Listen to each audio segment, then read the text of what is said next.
Are you making this really common mistake when you do the plank or the leg pull in Pilates?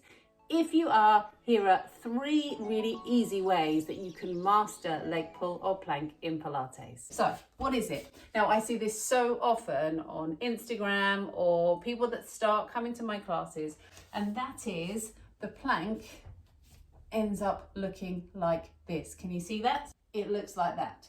And what so easily happens is that this can drop down and people say, oh, well, my lower back hurts when I'm doing the plank. I can't do it, Karen.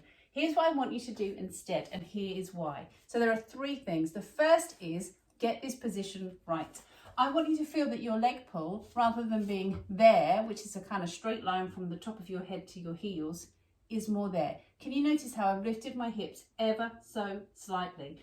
What happens then is it's much easier to achieve that natural curve in your spine rather than here when you're more likely to arch. And if you're someone that struggles with lower back pain, if you haven't quite got that position right, you're going to feel this in your lower back. So here's how to set that up. The first thing you want to do is start in this box position, so it's a little hover. If you tuck your toes under and let your knees hover off the floor, not by much, barely noticeable. And can you see my spine is at a much better angle from the crown of my head to my tail is that natural S bend, and that's much easier for you to find. Then from here, extend your feet out. And at the moment, it looks like my back is parallel with the floor. And I would rather you started there, and then if you wanted to come a little further down, then do. Remember, ultimately, leg pull in Pilates is moving, so we add motion to it. We're not going to be static for long. If that works, then here's a tiny progression that I love. So come to the front of your feet instead of tuck toes under. Find that little plank. You can't lift as high, but then watch this. You just unfold the feet. You don't need to slide your feet back. Unfold the feet and you are in that position. So that's the first thing, is getting that position right through your back. The second thing, shoulders. Here's the other thing I see a lot. We're there, and can you see my shoulders just hang down? So here's what I want you to feel. Let your chest come forwards in this position. Imagine you're a lion. You're looking out at your prey rather than looking down at your thighs. So you're looking to the end of your mat. So let your shoulders roll back so you can feel the chest is lifted, and then let your eyes come down in front of your mat.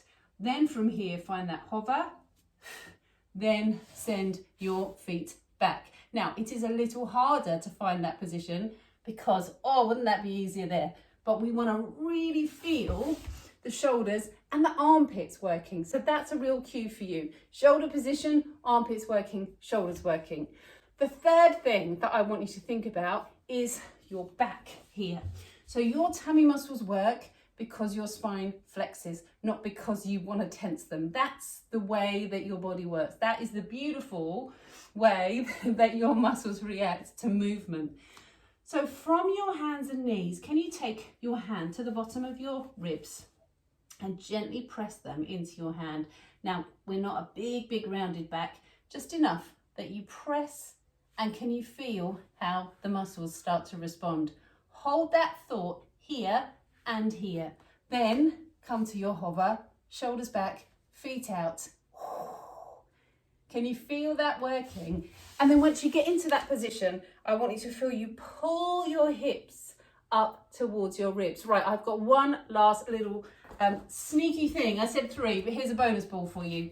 So what did we do? We're on your hands and knees. We let your shoulders come back. We looked out.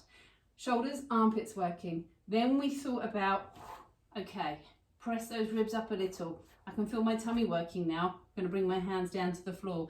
Then from the front of the feet, we hovered. Then the feet come out.